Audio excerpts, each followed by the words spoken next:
So I define the word Fearvana as the bliss that results from engaging our fears to pursue our own worthy struggle. I call it your worthy struggle. You can call it your path, your mission. I call it the worthy struggle because anything worthwhile doing is hard and it is a struggle. And so the whole essence of the book is to combat the demonization and the negative perception of words like fear, stress, struggle, anxiety, pain, all these words that are challenging experiences and emotions, but not negative. And so fear and nirvana, that's what this is, right? Two seemingly contradictory ideas that I believe and I've experienced and even kind of go to the neuroscience in the book that they're complementary and that fear is not the antithesis to nirvana. It's an access point to nirvana.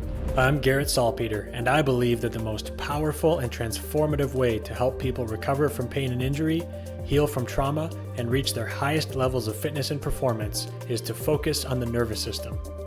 In this podcast, we'll share knowledge from the frontiers of neuroscience and inspirational stories of how applying that knowledge has empowered people from all walks of life to heal, adapt, and grow. Welcome to this episode of the Undercurrent podcast. My guest today is my definition, to me, the epitome of a Renaissance man, Akshay Nanavati, the author of one of my new favorite books, Fearvana, and also a Marine Corps combat veteran, ultra-endurance athlete, and I would say philosopher, explorer of the mind and the body. And he's got a fascinating story, fascinating perspective on life, and I'm really excited to have him on here to share his story with all of you. Thank you for having me, brother. It's an honor to be here. Thanks for being here. Absolutely. And also a newbie user, which we'll Very good. let's talk about it. Talk about it at some point. But you have a fascinating story, and I want to give you an opportunity to share that with everyone listening. Can we start, however, with defining the term Fearvana and why that is the title of your book? So I define the word Fearvana as the bliss that results from engaging our fears to pursue our own worthy struggle. I call it your worthy struggle. You can call it your path, your mission. I call it the worthy struggle because anything worthwhile doing is hard and it is a struggle. And so the whole essence of the book is to combat the demonization and the negative perception of words like fear, stress, struggle, anxiety, pain, all these words that are challenging experiences and emotions, but not negative. And so fear and nirvana, that's what this is, right? Two seemingly contradictory ideas that I believe and I've experienced and even kind of go to the neuroscience in the book that they're complementary and that fear is not the antithesis to nirvana. It's an access point to nirvana. So the whole book, the whole ethos is helping people develop a positive relationship to fear and suffering of any kind in order to leverage it as an access point to bliss. That's awesome. And the one of the themes in your book, and you already kind of alluded to here, is that words matter. The meanings of words matter a lot. Yeah. The connotations and the emotions or how they cause us to feel. So there's a couple interesting things that you talk about in the book, like passion and effort, and the difference between pain and suffering, which a lot of people conflate but are different. Let's actually start though with fear. How would you define and how do you think about fear? So fear is a very normal survival response as the brain's subconscious response to danger, perceived or real. Most of our dangers today, barring if you're living in a combat zone or a very extreme scenario, we don't have to worry about life and death. But our brain is still a caveman/cavewoman-like brain. So it's wired for a very different time that we live in today for actual threat. This is why the unknown is the scariest place and that's why you'll see people stay in hell, in their comfortable hell, even though it sucks, but they'll stay there because the devil is greater than the devil you don't. So as long as I'm alive here, my brain will be like, all right, at least I'm good, even if I'm uncomfortable.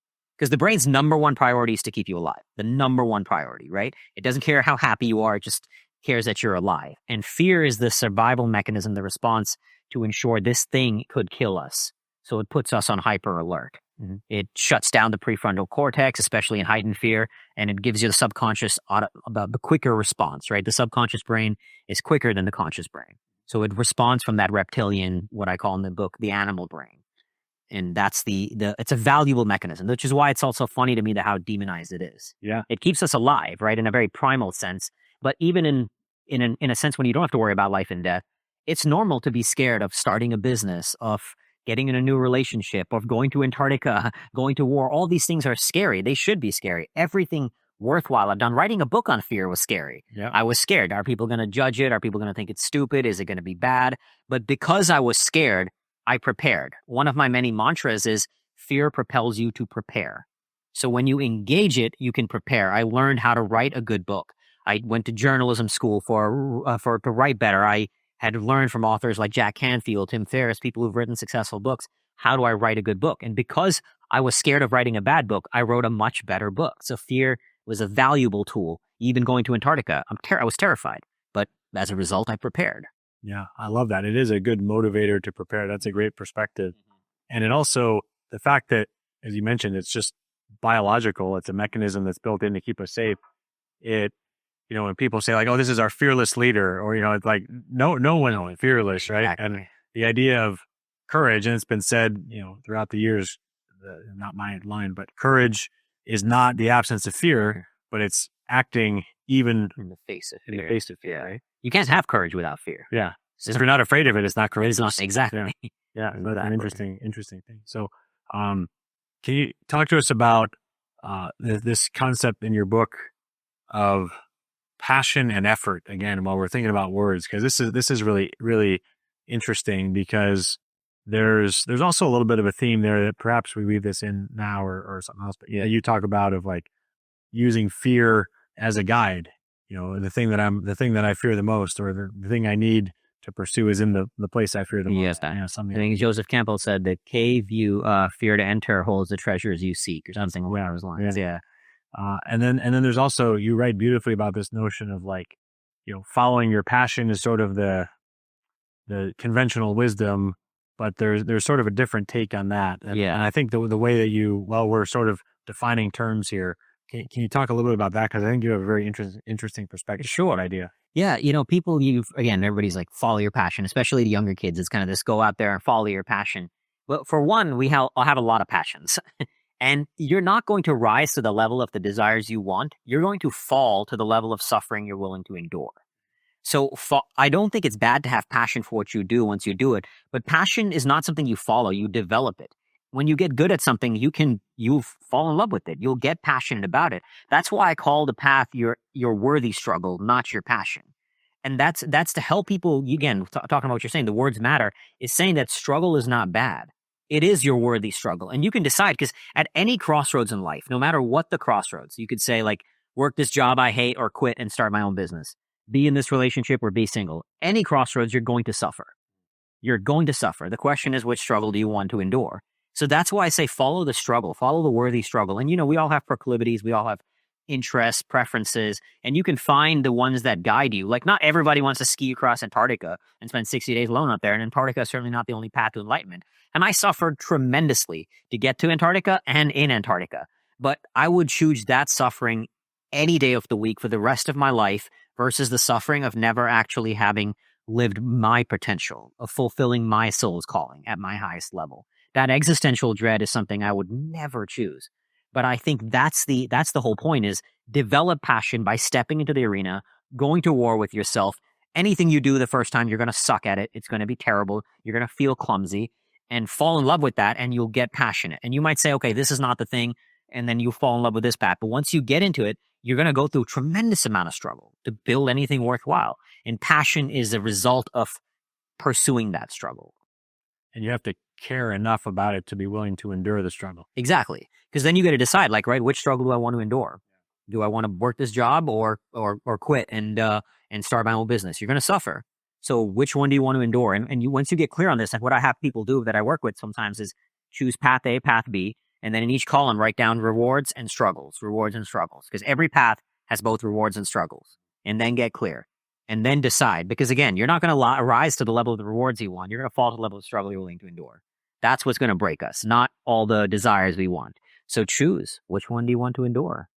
So people listening to this likely can already get a flavor of your philosophy and the depth of thought that you've given to many of these topics that are very relevant for living our best lives.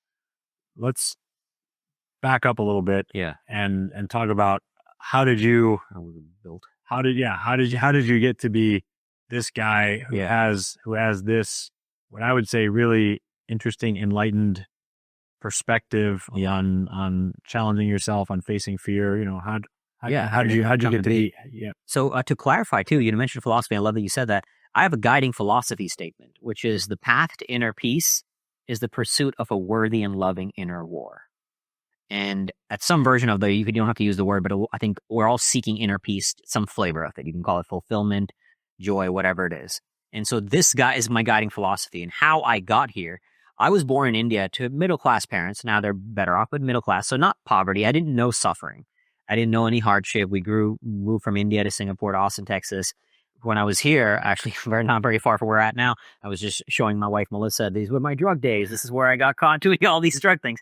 I was completely a disaster of a kid. I used to cut myself. You can still see scars on my arm, burn myself, drugs, lost 2 friends to addiction, was going down that path myself.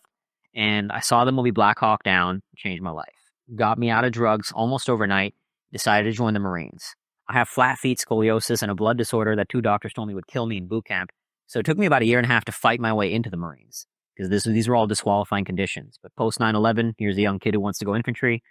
They'll find a way, find a place for you. And the Marines laid the foundation for everything that I am today. It taught me to suffer. Marine Corps training was very, very hard. And especially in a wartime environment, going infantry, they push you. They say, no, you're going to eventually go to war. And it taught me the beauty of that suffering, the beauty of going to war with the self, not just to tap into something within you that you don't know you have until you're actually tested, but to do it for something greater. In the Marines, they don't care about your well-being.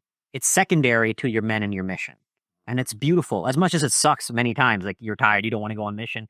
But it is beautiful to live in a world like that, where something higher than you is more important than just you. And so that laid the foundation for everything I am. Then I got into outdoor sports because now I had tasted the value of experiencing the human spirit at its finest, when you can be tested and rise above, transcend the suffering. So I used to be scared of everything, scared of Ferris wheels, scared of open water, scared of tight spaces, scared of heights. So I wanted to confront every fear. I went rock climbing, cave diving, skydiving, mountain climbing, ice climbing, you kind of name it. The nature became my playground to explore my own fears and ultimately tap into the limitlessness of the human potential we all have. Then in 2007 was deployed to Iraq as an infantry marine, where one of my jobs out there was to walk in front of our vehicles looking for bombs before they could be used to kill me and my fellow Marines. So a dangerous job. Learned once again to confront fear, master that relationship. I struggled a lot after the war. I've lost friends to war, to suicide, to addiction.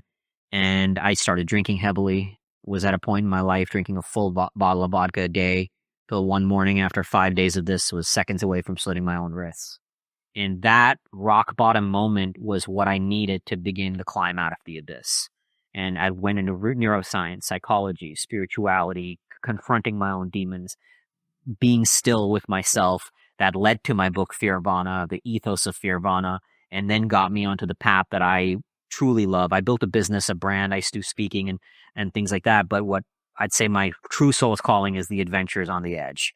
So I got into ultra running, mountain climbing, and got big time into polar travel, which is what inevitably led me to Antarctica. But the Marines laid the foundation, and the struggles that came from it, the ups and downs of that path, crystallized the ethos that we're going to suffer in life. If you don't seek out a worthy struggle, struggle will find you anyway. It's going to find you. So you might as well seek out one that's worthy of who you are and who you want to be. And that led to everything that I live by today. So I love that philosophy, that the notion of fighting your inner war in order to have inner peace. Yeah. It takes a lot of work to have. You got to work through a lot of shit, pardon my language, but to get to that place of inner peace. And I want to hear about these adventures that you alluded to. Yeah. But let's actually circle back to our theme of defining some of these words. Yeah. Can you talk about, you talk about struggle. Can you talk about the difference in your perspective on the concepts of pain and suffering? So yeah, I've heard people say, pain is inevitable, suffering is optional. To a certain degree, it's semantics. I use the word suffering a lot in reference to what some people might use the word pain. And I do that very consciously because the word suffering feels worse than pain, than difficulty, than challenge. So if you can normalize your relationship to that word over time, if it feels normal, if it feels even positive, then how you relate to hardship. Like in the book, I go deeper into a lot of studies around this. Like if I say something is difficult versus if I say this was the depths of suffering, how I relate to that experience is going to be different because of the word I'm using. But when I develop such a positive relationship to suffering, now difficult feels like a joke. That's why I use that word very consciously. But there is a distinction, what I would say, between suffering and what I call unnecessary suffering. And some people might say, again, pain versus suffering. And in the book, I talk about this concept of second dart syndrome. So Buddha said we're all stabbed by the two darts of suffering. The first dart is the one you don't control. Let's say I stub my toe against a door. My toe hurts. The second dart is what we do once the first dart hits. That's when I go, why do bad things happen to me? God hates me. This door is stupid. The house is stupid. Whatever. It's that inner dialogue that we go into in response to the first dart of suffering. That's what I call the unnecessary suffering. That's what other in that if you're using the same paradigm of pain is inevitable, suffering is optional. What they're referring to is what I would call that unnecessary suffering, the second dart suffering. And that's where our real pain is. And the first dart is not just external, it's internal as well, because most of our emotions and our thoughts are beyond our conscious control. Right now, I'm sitting in this room. Somebody comes in here with the gun, points that gun to my face. I'm going to feel fear. I'm not choosing it. It's a subconscious response to external stimuli that, as we said, is a valuable subconscious response. What I do with that fear is my second dart suffering. And so many people, this is the problem with the demonization of emotions. And even people in the personal development space will do this all the time. You'll see the biggest names: eliminating anxiety, eliminate grief, eliminate stress. These are normal responses. Yeah. And by talking about eliminating, you're demonizing them. And then that creates the unnecessary suffering, the second dart suffering. Because I've worked with people who, they'll have anxiety when they sit on the computer to write. And then they'll think to themselves, I should not feel this way. What's wrong with me? I'm a piece of shit. Whatever that dialogue is. And parents do this to kids all the time without meaning to, but we'll say, don't feel fear. Don't worry. Don't stress out. We just say, don't feel what you feel, inevitably demonizing the emotion. Yeah. But when you accept the isness, and this is the foundation, this is key. Acceptance of isness is the freedom from all unnecessary suffering. You master this, it will transform your life. Acceptance of isness. And isness is not just external isness, it's internal as well. Like, I'll give you an example. On my first expedition in Antarctica, the one where I lost these 2 fingers to frostbite, which we can get into later, but I was on a moment where we were on a very hard shift. The wind was hammering us, the terrain was very challenging, and I was leading this shift for the day. This was a group expedition, not a solo one. And I was suddenly moving really slow. I was struggling, and I kept saying, what's wrong with me? Why am I moving so slow? I'm weak. The team's gonna think I'm weak. I'm gonna fall behind. What if I can't keep up with the team? In this whole dialogue. The shift ended. We skied for about an hour. Everybody in the team comes up to me and they go, dude, that was a really hard shift. And suddenly it hit me that this was objectively a harder shift because we had just hit altitude. The wind was brutal. We couldn't see. The terrain was very bumpy with this feature called sastrugi in Antarctica. And I was like, that was the objective suffering, but I was creating unnecessary suffering for myself for that dialogue. As soon as I became aware of it, the next shift I released it. Got it. This is objectively harder. And now, not to say that, again, you're not suffering, but it frees you up completely because now you're no longer unnecessarily suffering. Yeah, I like that. And one of the things that, you talk about, different thought leaders or quote unquote gurus will say, like, you don't want to feel anxious. You don't want to feel afraid. It's sort of like this performative, getting to a certain state that if you're just like, oh, I'm supposed to be happy, so I'm just going to perform being happy. Yeah. I mean, it's disingenuous, of course, but it's also, if you're suppressing or ignoring real signals that are in there biologically that are trying to tell you something. It's like if you have on your car, if you have a check engine light going off and you just ignore it, right? So I drive around saying, "Oh, the car's fine. I'm fine. I'm not going to give it service. I'm not going to check it out." Yeah. And when you talk about that, acceptance, I think a lot about, and of course you have experience with meditation too. The notion that meditation, a lot of people think that meditation is about achieving just bliss or something like that. And I think the best description that I've heard is that meditation is the ability to meet reality. It's about being able to pay attention, being able to focus on what is really there so you can be aware of it and figure out what it's trying to tell you. Yeah. You can create that space between the first and the second dart. Yeah. And Viktor Frankl says between stimulus and response, there is a space. In that space lies our power to choose our response, and in our response lies our growth and our freedom. And space shapes us. Yeah. Yeah. In terms of one more definition, what's your definition of or thoughts on the topic of happiness? I think it's a flawed notion to view the pursuit of happiness as an ideal, which is it's so inherent to American culture, right? Yeah. It's even in our Constitution or the Bill of Rights, whichever one it is. But the pursuit of happiness, and this again to some degree can be semantics, but do we look at it as happiness, this sort of momentary glimpse? I'm smiling, I'm feeling pleasure in this moment. Is it a deeper joy fulfillment? And I think people will view it differently, but I think generally speaking, it's perceived as I'm feeling happy in this moment. And if you view that as the ideal, you're setting yourself up for a life of misery. Instead, like I think a more valuable ideal is fulfillment or again, inner peace. Those are more valuable ideals because, and I think this is one of the biggest flaws in our paradigm around mental health is that we believe it is a state without tension, without any struggle. It's pure homeostasis. It's equilibrium.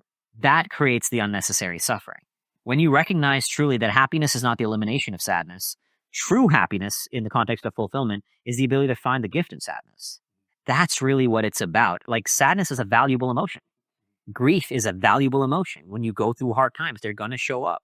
But if you think that I need to be happy all the time in that conventional way of just feeling good, whenever something comes in the way of that, it's a barrier to the ideal as opposed to a path on the adventure. But if you view the goal as meaning, as a worthy struggle, as inner peace, everything becomes a tool on the adventure. Whatever darkness you've gone through, the sadness, the pain, the struggle, they are fuel on the path. They're not a detractor from the path. And so I think it's not about pursuing happiness. And by doing that, you're going to create a lot more misery in your life. Yeah. I think that's very well said. It also reminds me of an old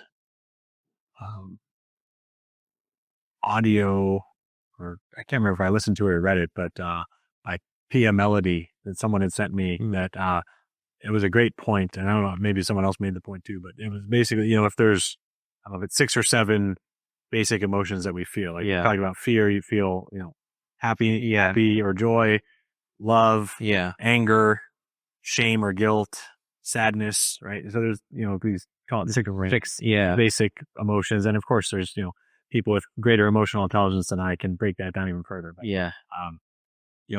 if there's 7 emotions, it's probably more reasonable, or as opposed to saying, oh, we should be happy 90 to 100% of the time, it's probably more reasonable to think that we should probably be in each of these more like 1/7 of the time. Yeah.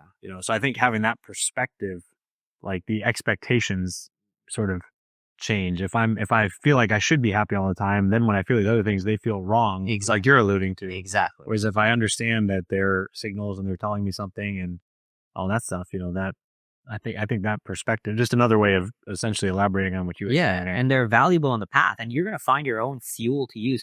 Certain people are more they can get more anchored to and leverage different kinds of emotions. Like when I came back from war, I struggled with survivor's guilt. When I was in Iraq, my vehicle drove over an active IED, an active bomb, that for some reason didn't explode. My friend's vehicle drove over an active bomb and exploded. He died. I don't know why that happened, but it happened. Yeah. I struggle with survivor's guilt. Everybody told me not to feel guilty, and I get it. Rationally, you can't control what happens in war. That just happens. It's random. But emotionally, it didn't change the fact that I felt guilty. Guilt was just an expression of love for my brother. And instead of demonizing, instead of viewing it as bad, when I hit that rock bottom moment and started delving into the nature of trauma and confronting my own understanding of it, I recognized guilt can have its place. So for a long time, I had a picture of my friend that I lost in the war up on my wall, and it said, "This should have been you. Earn this life." My guilt became my ally. It actually led me to writing this book. It served me in now making value of this life that I've been gifted for whatever reason, instead of wasting it by drinking a bottle of vodka a day. So guilt was not the enemy. Yeah. Every emotion can be valuable if you choose to access it consciously. Yeah. And there is even the quote unquote negative emotions. Like you talked about, fear has survival benefit. Yeah. Guilt and shame biologically are about if we do something to harm someone else, in our community, in our tribe. Yeah. It causes us to have that conscience and do that, so that feel bad about us, that we make amends or don't do it again, so that we can live more cohesively, right? Yeah. So It's valuable. these all do Yeah. have a purpose. Absolutely. Yeah. I would like to, since you've mentioned little bits and pieces of some of your adventures. Yeah. I'd like to hear about your uh, just some pretty incredible adventures. Let's start with the most recent one. Yeah. You're What I just saw back. solo in Antarctica. Yeah, as we're sitting here having this conversation, you've been back now a few months. Yeah, three and a half months. Yeah. Yeah. So I just returned. The goal was to complete the world's first coast to coast ski crossing of the entire continent of Antarctica without the use of dogs or kites. So I would be dragging a sled that initially weighed 420 pounds for 115 days over a distance of 1,750 miles. Not only had this never been completed before, it had never been attempted. And adventurers, they told me, polar adventurers said that anyone who attempts this will probably fail. It was on the cusp of impossible. And I was the first person ever to even attempt this feat. Getting to the starting line took me 4 years of not only physical training, but we had to raise $1.1 million from scratch to fund this expedition. I self-funded all the training expeditions. Before I had done multiple trips in the Arctic and did a ski crossing of Greenland, did Antarctica first time where I lost 2 fingers to frostbite. And so it took 4 years of preparation to get to the starting line. And getting to the starting line, it was, I mean, I'd done a lot of hard things before this, but this was unbelievably hard. Pulling a 420-pound sled uphill from day one, and we got hit with some of the worst snow conditions in modern Antarctic history. Are you on skis, on cross-country skis? Cross-country skis. And the snow conditions were hellish. Pulling that much weight through soft snow, I mean, there were days where my 2 sleds would get stuck in the soft snow. I'd fight them out. 3 steps later, they'd get stuck again. And this would go on and on and on for over 9 hours. It was absolutely unforgiving. This is going uphill too. And these are, I know we've talked about this before, but these conditions are extremely unusual, right? Normally it's more like ice and everything slides and glides. There's one part of Antarctica, a place called Berkner Island, where I started, where I knew I'd get soft snow, but on the ice shelf, as well as when you go higher up on the polar plateau, I'd spoken to friends who'd done portions of this route, and you generally do not get soft snow. And we got soft snow. And not only, like, this wasn't just me, other adventurers, there were 3 or 4 other adventurers attempting a speed record of a different route in Antarctica. Everyone failed. Other adventurers were doing trips that, let's say, normally took 30 days, were taking 40 days. And I had the heaviest sled that any man has ever pulled from that coast of Antarctica. So it was pure hell. I actually truly believe that, having done it, that's starting from that coast of Antarctica, I think it's an impossible expedition. No regrets trying. But what ended up happening was I ended up going 500 miles, 60 days completely alone. The last 10 days of the journey, everything in the body was falling apart. I had spine pain, chest pain. My legs felt like they were going to explode. I had days where I was so dizzy, I was falling over. Felt like I was drunk and stumbling out there. Other days where after 2 steps, it felt like I was sprinting and I just couldn't catch my breath. And finally, day 58, I had very debilitating, severe pain in my lower left gut. And the doctor said, if it doesn't stop in an hour, we're going to come get you now.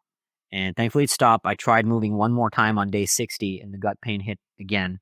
And then that was it. We called it. Like 8 years ago, there was an adventurer who had gut pain. And what happened to him was he got what's called peritonitis. And the first step in that is what I got, which is called diverticulitis. So it's infection in the colon that if you don't treat it with medication and rest, it'll burst, go in the bloodstream, get septic, and kill you, which is what tragically happened to this other adventurer. And I didn't know that I had diverticulitis at the time, but I knew it was a gut issue that killed this other guy. So on day 60, it was, we had to call it. And I did find out later it was diverticulitis that, had I kept pushing, it would have been fatal. Yeah. Whew. So it was intense, to say the least. So pulling a 400 plus initially, pound sled is grueling. Yeah. Can you talk about some of the training that you did to prep for that? You talked about 4 years raising all this money. Yeah. Let's just get a little more granular on what's the preparation component of that. The core training was tire dragging. Mm-hmm. So I have these 2 very heavy truck tires that I would drag around. I live in Scottsdale, Arizona. I drag around parks in Arizona for hours on end. I also did a lot of strength training, used the newbie for some strength training, primarily for recovery. and a lot of hiking. But the primary training was the tire dragging in terms of the physical training. I also spent 17 days in pitch darkness and isolation. First time for 7 days, second time for 10 days, as training for the solitude, for the relationship with the self. So that was part of the mental training. The physical. Let's You can double click on that. Yeah, So, yeah. so no sound, no light. There is, you could hear outside sound a little bit. So no light though. I mean, so dark. Just like in a cave, or is it? It's in a room. So there's certain places in the world that have these darkness retreat centers that are designed to have literally zero light enter. And that level of darkness, you start to hallucinate.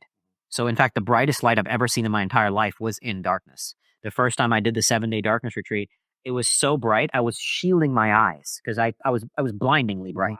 And obviously this didn't actually help because it was, they say that the brain releases DMT. And so you experience these hallucinogenic, Which is a psychedelic compound that's in MDMA, ayahuasca, and a few of those that your brain releases. So but it's a natural way of experiencing that. So it's so dark you cannot see your hand in front of you. But I mean, both times I did it, you start seeing lights.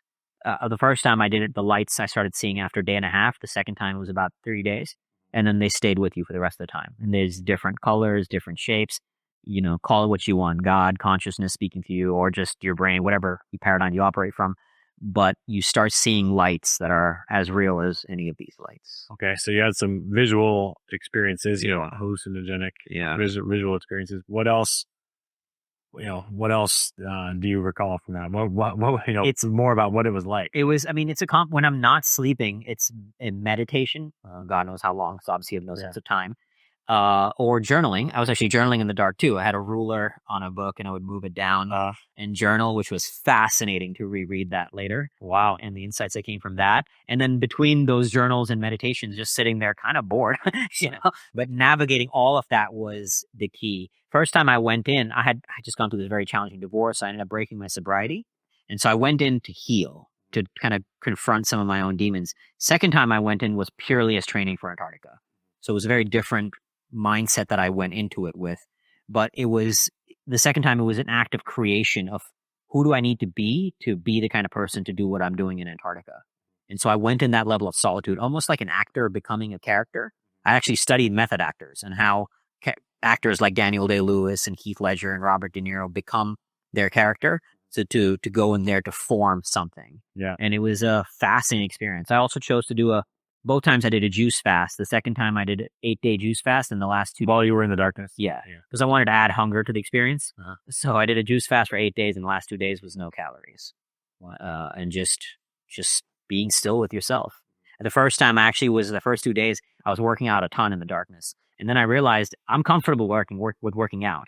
So I was using that to escape the stillness. Mm-hmm. So I then made a rule, no working out allowed. It was like a distraction from forcing you to face the... Exactly. Okay. And when you sit still with that level with yourself, you're opening doors within your soul that are very rarely opened.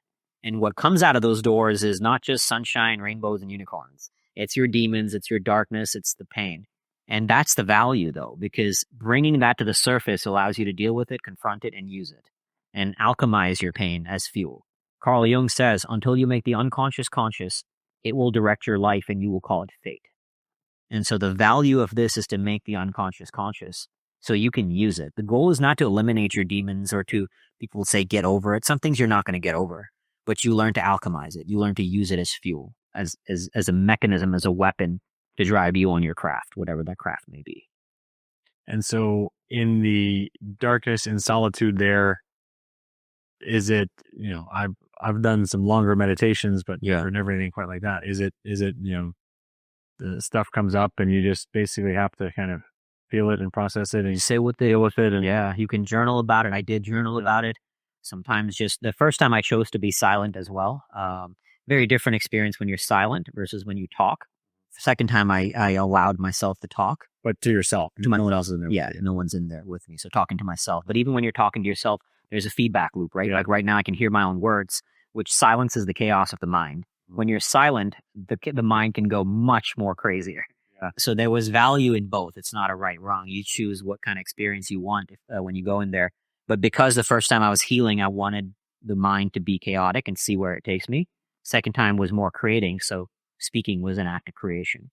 But yeah, you're just whatever comes through. I mean, I had days both times where I would just be bawling in tears, confronting pain from the war, confronting pain from people I've lost, from things I've seen. I've worked with survivors of sex trafficking, former child soldiers, people in poverty and war zones, post-conflict zones, and confronting my experiences with that. With why do I get to live such a good life? I've been born to great parents in India, and as a result, I was blessed with a million times more opportunities than so many people on earth. And understanding my relationship to that and realizing like the first time, this question of why do I get to live? Why did he die? It's a useless question because it'll get you nowhere. There is no answer. Instead saying, what am I going to do with this life I've been gifted? Yeah. And just shifting some of the questions I asked myself. Yeah. Do you have a regular meditation practice now? Having just gotten back to Antarctica, I'm reestablishing my routines, and now it is getting a more regular. It's just short, 15 to 30-minute meditation. And every once in a while I'll do like deeper dives where I'll go on a more extreme, like every birthday I do a very intense celebration. So I think it was a few birthdays ago, I did 10 hours of meditation, 10 hours of tire dragging, 0 calories, sleep in a full day. So wow, that was 10 hours of meditation and tire dragging. Which tire dragging?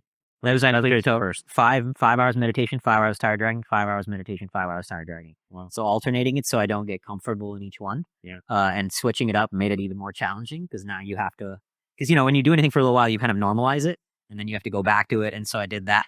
It was a day with 0 calories as well, and obviously no sleep the entire day to celebrate my birthday. I think you're the only person I've ever said, I need to break up my 10 hours of tire dragging because I got too comfortable doing it after 5 hours. That's funny. That's really good. It made it much harder, especially the last tire drag, because I just experienced how much it sucked, and you just finished 5 hours of meditation. Now I got to go back. So it almost resets the mind to that which demands the will to rise back up, and you can't just surrender to the normalization of that experience. And that was part of the draw. All right. So we were talking about your training to prep for Antarctica. Yeah. And you mentioned, of course, a lot of tire dragging. Then we talked about kind of went a little more into detail on the experience in darkness. Yeah. You mentioned you did some hiking. Can you just talk to us more about training? Yeah. A lot of. I know you took trips to Alaska, for example. Yeah, I did a lot of training trips. I spent 3 months in Alaska just cross country skiing. Got to a point I was dragging up to a 530-pound sled just as for training. Suffer more in training kind of thing. Did a multi-day. I did a 20-day solo expedition in Norway, 20-day solo expedition in Iceland, and just all these different training expeditions. And a really unique beast training for polar travel is you have to train endurance because you're dragging that sled for 10, 12 hours a day. You have to train strength to drag all that weight, and you have to do it all while you're fat. Because I needed weight to lose. I was deprived of calories from day one on my expedition. And none of those 3 things go together, so it's a really unique beast to train for it. But when you put yourself in such a extreme situation, it forces human beings the reason we've survived for so long is we are creatures of adaptation. Our ability to adapt is what has allowed us to thrive. And so when you place yourself in an impossible situation, you will adapt and rise to circumstances. That's what we do. That's what we're capable of. And I mean, like, look at the most extreme examples. I was Man's Search for Meaning, reading Viktor Frankl. I've read that book a few times. What they endured was impossible, how they survived, and they did, right? There's Nazi concentration camps, the Jews, there's yeah. And that's obviously a very extreme example, but I bring it up for a very conscious reason, is that if we can survive in those most extreme circumstances, what can we do when nothing compared to that, right? And mine is nothing compared to that. But the point of that is to say, in the last year and a half leading up to Antarctica, I built an aerobic threshold of 170, which meant I could sustain a heart rate of 170 beats per minute while staying in an aerobic state. Many elite endurance athletes have an aerobic threshold of 160. Did you test your VO2 max at the same time too? I did, but VO2 max, I learned a lot about this. There's some myths on VO2 max as to how valuable it is compared to aerobic threshold for what I do. Yeah. There's a great company called Uphill Athlete where they train primarily mountaineers, but especially people kind of do what I do in the outdoor region. They have a great article that I highly recommend somebody read called The Myth of VO2 Max. And if you just Google Uphill Athlete, The Myth of VO2 Max, you'll see it. So I did train it, but it wasn't my primary focus. Okay. I forget what I built up that because I wasn't paying too much attention to that. But the aerobic threshold was the primary focus. And I got to the point that I also did 21 Nordic curls, which right? It's such a hard exercise that Men's Health wrote an article about a UFC fighter when he did 2. Yeah. You know, I met and married my wife in the last year and a half. I raised $1.1 million from scratch. So and plus I planned and prepared for the expedition. We spent months refining the nutrition plan. Our mutual friend Anthony Balduzzi helped, and as did so many people came together to make this possible. The reason I say all this is not to brag. It's that I placed myself in a reality that demanded more of me than I thought I could achieve. And as a result, the results were spectacular in multiple arenas. You know, to do just one of those things could have been all consuming. But because you place yourself in an impossible situation, you aim for an impossible goal, you will rise to the level of those circumstances. If again, you've cultivated the mindset to do that, of course, and not to say I didn't work my ass off for it, but that was the value. Getting to the starting line in some ways was harder than Antarctica. Raising that $1.1 million, especially while training and doing all the other plan, prep work, nutrition, gear, route planning, everything else was so fucking hard. To put it mildly, yeah. Thank you so much for listening to the Undercurrent podcast. If you're interested in learning more about how NeuFit and the newbie can impact your life, please visit our website at www.new.fit. That's NEU.FIT. So you can learn more about how it might integrate into your professional practice, how you can use it as a patient, and you can also connect with our team there. Very, very hard. There's so much here. One thing I want to ask you: have you ever done? And I have a little bit of regret for not having you do this in advance of the podcast here, but perhaps we can do it, you know, today or after. But have you ever done in our NeuFit method? We talk about these ERA end range activations where you'll be at the bottom of a squat or a lunge or a push up position. You're actively pushing or pulling yourself deeper into position so that you get a few things. You basically, you're in a stretch position, so you're getting mobility, but you're also learning motor control in that position because you're actively pulling with your antagonist muscles. You're getting an eccentric contraction. You're getting a really high level of neurological input, even though you're not moving. You're also activating a lot of high threshold motor units that you normally would have to lift very heavy because as you're in that position over that duration, the initial motor units are fatiguing. So you end up calling upon more and more powerful, greater threshold motor units, et cetera. So you get, and then it's also, it's like, you might have done in martial arts, like a horse stance where you're holding that position for minutes and minutes and minutes at a time. And you have that burn and stuff like that. So that's like in terms of exercise, that's my most relatable from my personal experience version of being in that pain cave and just having to fight through it. It's like, it's only been through 3 minutes, but I want to, every ounce of me wants to quit, but I committed to making it to 5 minutes and I'm going to freaking do it. Have you ever done those? I've done stuff like that, like with wall sits and whatnot, just holding a particular motion for a while. Yeah. Just to, like you said, go through the pain cave and the mental challenge of that. Yeah. We'll see. Tire dragging and sled dragging is a lot like that. I mean, yes, you're moving, but it's so slow and monotonous. Yeah. That, I mean, when my wife tried it when we were training in Alaska, she just wanted to get a feel for what I'm doing. Yeah. So she dragged a 100-pound sled, and after 10 minutes, her honest reaction, not even saying this as a joke, was, "You have to be mentally ill to want to do this for 110 days." And I just cracked up. I was like, "This is who you married."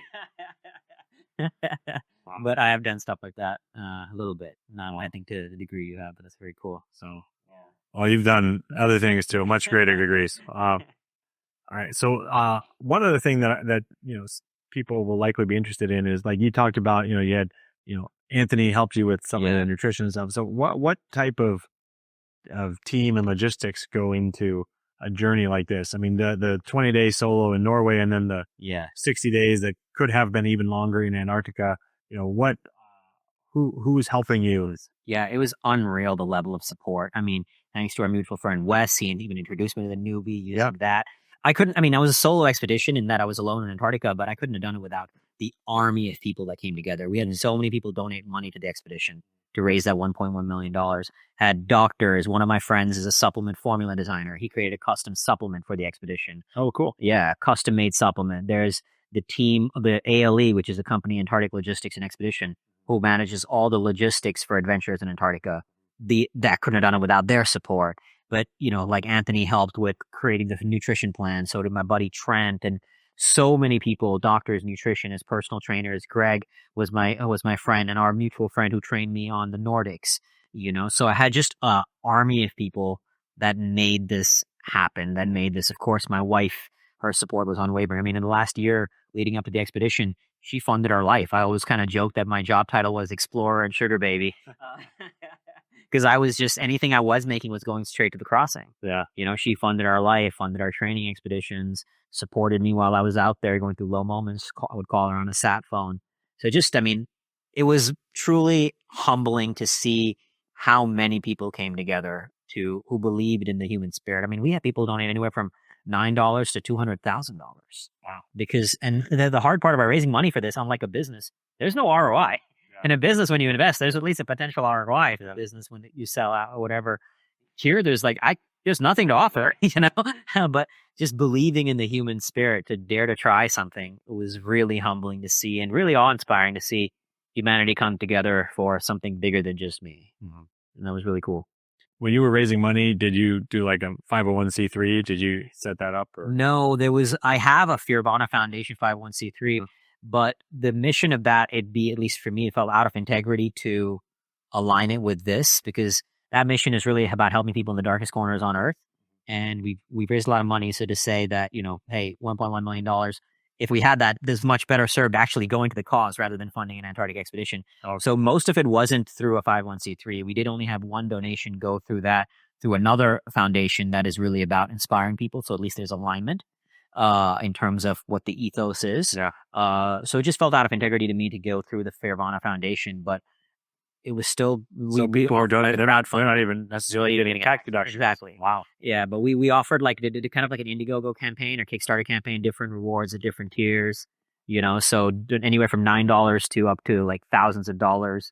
And if you donate anything more than $25,000, I'll come speak at your organization, things like that. And thankfully, even one of my friends is a brilliant marketer, so he created the marketing campaign for it. Uh-huh. Another friend is a copywriter. He, donated his wisdom to that. And so even outside of actually monetary donations and direct support for Antarctica in terms of physical and nutrition, there was people like that just supporting in all their collective wisdom that came together to make this happen. Wow. It was very, very beautiful to see the amount of people that believed in this, and that's how I got to Antarctica. It was the people around me that made it happen. Yeah, for sure. That's awesome. Yeah.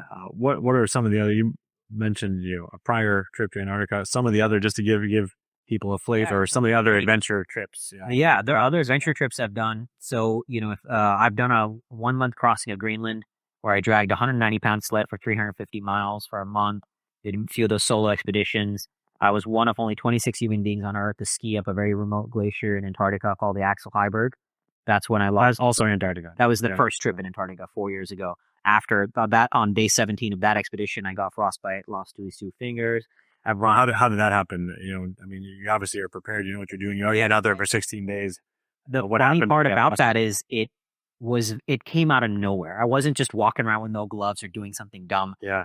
Had been on cold weather expeditions before that. Yeah. And suddenly we were on the 7th hour of day 17, and I felt these two fingers a lot like they weren't just cold, they were hard, and something was wrong. And later on, we did a lot of debriefing and trying to understand it. And I was wearing mittens at the time, but what we think from assessing with some of my polar mentors and friends is that I was wearing gloves more than I should have, as opposed to mittens, because gloves, they separate the fingers so the body heat. And so it was a buildup over time. I also have a blood disorder that I mentioned that transports about 25% less oxygen through my body. So the doctor said that undoubtedly contributed because less oxygen flowing through extremities, right?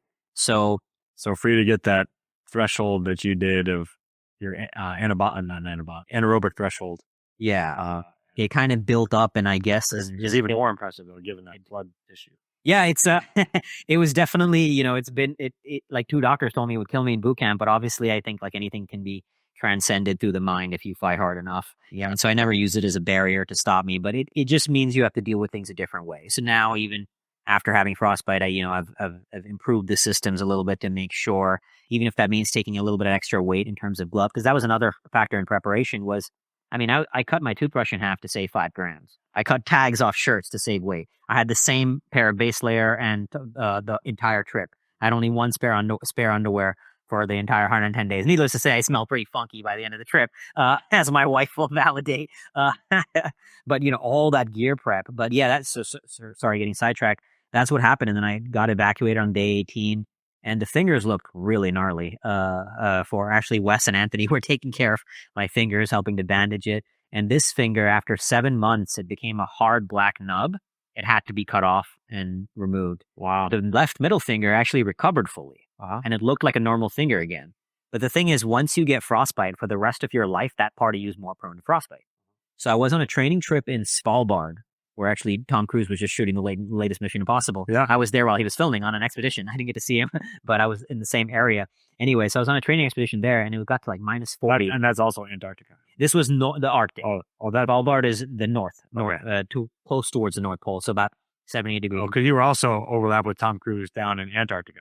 He didn't actually do Antarctica or for training. He was in Svalbard, this little island in northern Norway, in way north. I thought he was there when you were doing one of the other. No, he was in Svalbard when I was. It was okay. Oh yeah, in the Arctic, that scene you can see in the latest Mission Impossible. But yeah, I was on a trip there, and it was minus 40, and this finger would get cold faster than all the other fingers, so it was a liability. So I went to a doctor in the Arctic, and I told him, I'm potentially thinking of having it surgically removed preemptively. And the doctor was like, I don't think you should do this. And I said, not cut the finger off? And he's like, no, I don't think you should go back to Antarctica. He told me I have to stop cold weather expeditions, as did a few other doctors, and that wasn't an option for me. So I went to India and essentially had to plead my case because no doctor was going to cut it off. It was a good finger, right? And they were like, we can't do this. And I fought with pleaded, begged 3 different doctors. And finally, the thing that had the doctor agree was my mom's support, because my parents live in India, and my mom said, no, I really need you to do this. And so we cut off preemptively the tip of the left middle finger. Because to me, imagine if I'm on day 50 in Antarctica and I get frostbite and the expedition's over because of that. Yeah. That to me wasn't worth it. So it was a very small price to pay. And since cutting it off, I've done cold weather expeditions, even separate from the recent one in Antarctica. I've done training ones, and I'm 100% certain it was the right call. I love being in the cold. I love doing the cold weather expeditions. I'm going to probably go back at some point to some other cold weather expeditions. So it was a liability that I couldn't afford on those trips. Yeah. Plus, it saves a little weight. It certainly does. Exactly. It certainly does. Yes, certainly does. Fingernails, I trim my fingers, they keep growing back. But, the lesson I think is that in everything worthwhile doing, there's a price to pay.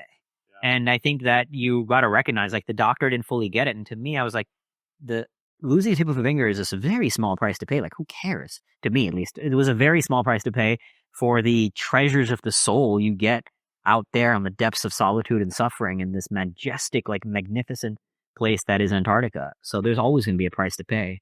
As I said, you're going to suffer one way or the other. So for me, it was a small price to pay. Well, everyone listening to this is getting a great insight here into your mindset and your philosophy, which of course we talked about. I would like to go back to one more philosophical discussion. Yeah. A topic that really I found fascinating in your book, this notion that we can change our past, right? Past has already happened. You think, well, you can't change the past. Yeah. Can you talk about that Sure. concept? So let's, to talk about that, let me explain briefly how memories work, the neuroscience of memories. When we access a memory, we tend to think it's almost like watching a whole movie of that experience. But that's not really how memories work. Every time you access a memory, you are accessing the last time you accessed that memory, not the actual content of that memory. So let's say, for example, today I ask you, what did you do for your last birthday? And you tell me, and then I ask you a week from now. You're actually reaccessing what happened today, not the actual event. Now, why this matters is every time you access the content of your memory, you're literally changing the neuronal structure of that memory. And why sometimes many forms of therapy, I'm not demonizing therapy as a whole, but in my experience and in my learning for the neuroscience and the psychology of trauma, was that it sends us into this kind of negative spiral and loop, because every time we access the memory, we're accessing it from a very disempowered state. And it's just reinforcing the negativity of that memory. And there's actually a researcher, I talk about this in the book, Dr. Elizabeth Loftus, who showed she could imprint fake memories into people. And they actually just studied even after 9/11, day after 9/11, and then 5 years later, they asked people where they were, all kinds of things. And it wasn't just small things that had changed. Sometimes it was as big as what they were doing and where they were on 9/11 that had completely changed. And they believed it. It's not that they were lying about it, right? Mm-hmm. They believed it. So the point is, our memories are extremely malleable. When you become aware of this, the malleability of our memories, and realizing that they're not inherently true, Now you can start manipulating them and transforming them because you realize who cares, they're not really true. So I'll give you an example of how I did this. So to really hone in on this point, because I had to justify to my brain that I could trick my brain, right, into believing memories are false. So I remember one day I was sitting in my house and I would say, "What did you eat yesterday for dinner?" And I was like, "I ate a steak." And I was like, "How do you know?" And I was having this very schizophrenic self dialogue with myself. But I was like, "How do you know you ate a steak?" And then I was like, "Well, I just remember it." And I was like, "Okay, but you also know memories aren't inherently true. So can you say that with 100% certainty?" And I was like, "I guess I can't." And I was like, "But I can see the steak wrapper." And then I'd be like, "How do you know you could see it yesterday?" And so on and so forth until I get to the point, which was very soon it would happen, that if I can't say with 100% certainty, because I also know how memories work, that what I had yesterday was a steak, now there's a room for doubt. If there's a room for doubt, I can manipulate this. And so what you do is you recognize this. And look, this is not to create some sort of nihilistic realization that everything I think about my past is false. The valuable evolutionary mechanism of this is that the past only matters to the degree you choose to access it as a mental weapon to drive you forward in the now. That's it. So even in the darkness, for example, I would kind of Or to learn lessons, right, yeah. to learn lessons, exactly. To learn lessons to improve your now. That's it. Otherwise, it doesn't matter. And it is malleable. It is fake. There's research to show this. So I'm just going to make of it whatever the hell I want to make of it. And so you can do this by saying, okay, I could remember these experiences and changing the actual content of that experience. It takes a little bit more practice that we don't need to delve into, but you can at least change the meaning of it. And you can choose what you make it mean. You can choose how it serves you in the now. You can choose that it's not inherently real. All these meanings I created about it, these are all stories, these are lenses, but I can actually manipulate it to the now, to shape me in the now. And the next level of doing this is also, I do this with athletes, and I think it's really powerful, is using the malleability of memories to transform how your future self is going to think about this moment. So I'll give you an example. When I'm training expeditions in the Arctic, especially if I had a hard day, when I'd come back into the tent, I would know that there's a future version of me waiting out there that's going to think back about this moment. And how I think about this moment is going to relate to my relationship to Arctic travel or polar travel. Because everything with how we relate to the world is based on a memory. When I walk through a door, I have a memory of how door handles work. So I can use it without thinking. Everything we do is really based on a memory of that understanding is how we move through reality. So with this in mind, I'm going to manipulate my present moment to alter how the future version of me is going to think about this present moment. So I would say, at the end of the day, I'd consciously choose to smile. I fucking love this. You don't have to talk like me, find your own version of this, but I'm a Marine and so I talk. And so I'd listen to music. I'd get charged up knowing that I'm tricking my brain into feeling a certain way about this moment because the future version of me is going to think about it differently if I trick my brain in this present moment.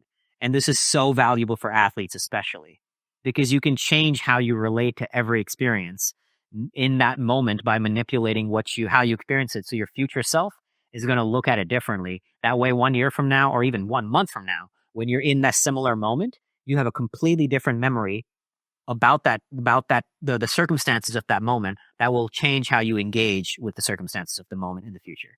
Does that make sense? Yeah. Yeah, it's been pretty cool. Fascinating It's stuff. been pretty cool to play around with the manipulation of memories like this. Even in the darkness, I was actually photoshopping a memory into a past memory. And what I mean by that is I would visualize a certain experience and imprint that onto a past experience to see if I could change how my brain relates to that experience. And I kind of could. Like I actually have now a memory of an incident in boot camp that is different from the what actually happened. But even though it's even so I can hold these two opposing thoughts as true at the same time. I know what happened, right? Because I have a memory of it, but I actually have a physical visual memory of my fake version of this that I imprinted onto it over time.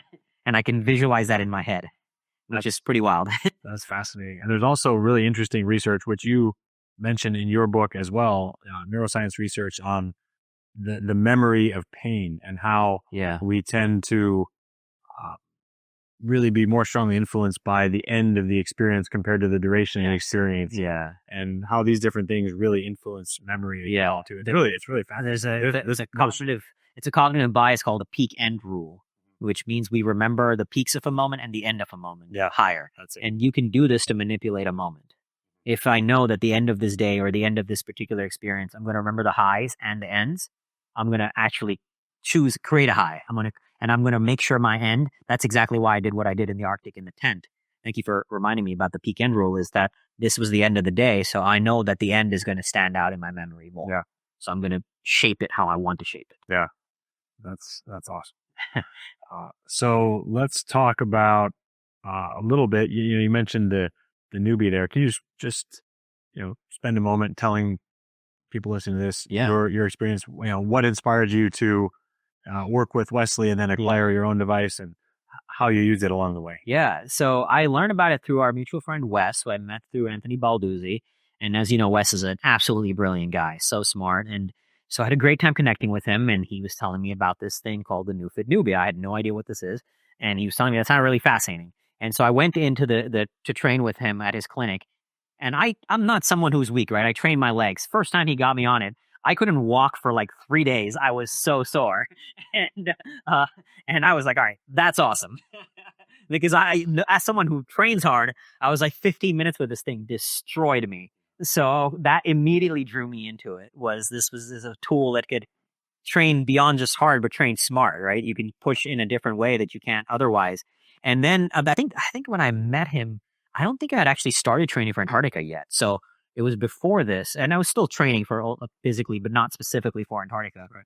And so then he was like, and when I got to train for Antarctica, because I used to go to visit him from time to time, he was like, if I was you, doing what you're doing, I would 100% have this device in the house, even if it was like 7 times more of the cost. You need to have it.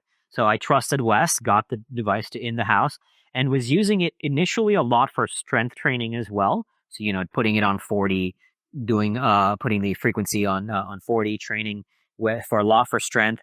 And sometimes it would get me so sore that it was compromising the endurance work that I had to do as well. So I started using it a lot more for recovery too, just to be able to get back in the fight quicker. Also through our mutual friend Greg, who's also really smart on the newbie, was using it for putting it back and on the feet as a kind of meditation, electric meditation, nerve. Yeah, exactly. Yep. Using it for that as well. Using it for recovery throughout the body. And now that I'm back for Antarctica, we're starting to use it for strength training as well. But it was a game changer in every way. So I'm so grateful to you, brother. We hadn't connected before, but to Wes for introducing it to me, and now my wife loves it too. She uses it consistently for recovery, and we're both using it for strength training in our house. You had gotten the newbie a few years ago, and we exchanged a few emails. Yeah, that was it. But then I got to see you speak recently. Yeah, and hear a lot of this, and that's when I got the copy of your book, and you really just got drawn into your work and what you have to share, brother. Speaking of you speaking, can you talk for a moment about what services you offer? I know coaching, speaking, etc. Yeah, I do. I coach high performers to get that 1% edge, and I do a lot of public speaking, keynote speaking. That's one of my favorite things to do. And pulling from all the. I've been very blessed to have experienced like the depth of suicidal depression and pain and that hell, to then playing on the absolute cusp of mastery. So I speak on that range depending on the audience. If I've done talks for veterans where it's primarily focused on the veteran journey, PTSD, did a talk at a mental health conference primarily on mental health. And then I also speak to people playing at the highest level of mastery. How do you get that 1% edge? The talk you saw me do was people in that room were very successful entrepreneurs, but we went deeper into a spiritual path of exploring that next edge of the spirit, sacred of mind, the sacred edge. That was fabulous. Thank you. And and then sometimes it's companies, just about how do you win the long game and stay consistent from a very much a performance mindset of the company, or athletes as well. I love clearly as an athlete myself, working with, speaking to athletes lights me up, and I love working with people who are always looking for that 1% edge to help them get that next level. This memory thing I was sharing with you, I was telling one of my friends who's a peak performance psychologist, he loved it so much, he brought in 2 Olympic volleyball athletes, and we're sharing with them to, because again, athletes at that level are always looking for that 1% edge, and it's really fun to share some of the lessons I've been blessed to learn on this journey with them. That's awesome. Yeah. Awesome. So let's do a few rapid fire questions. Yes, sir. So what are you currently working on your sacred edge? What fears are you exploring, or adventures are you planning? No adventures top of mind yet. There's a small desire to go back to Antarctica, but not. We'll sideline it temporarily. Got to navigate that with the wife. But that's my sacred edge. But writing 2 more books, co-authoring one with my wife on relationships for high performers, and then a book I'm writing called Step Into the Storm on how to keep doing the right hard things. That sacred edge, and getting finally actually making some money, building a brand business, not just being a sugar baby, blowing money on adventure. So those 2 things are the top focus right now: the book and speaking. That's good. I know in writing my book, it is like that. It's fear of Challenger. Yeah.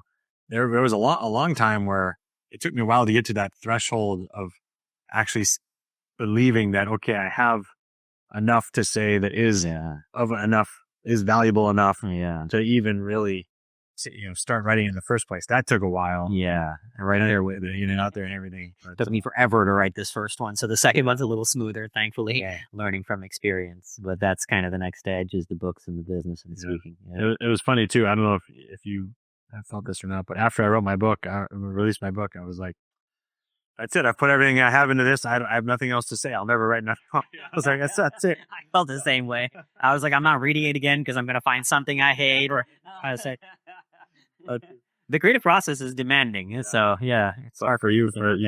I know you got these next books, and you got a lot more to share too. That's awesome. Oh, thank you, brother. I'm excited to share it. Speaking of books, is there one or perhaps 2 or 3, but top books that really influenced or changed your life along the way?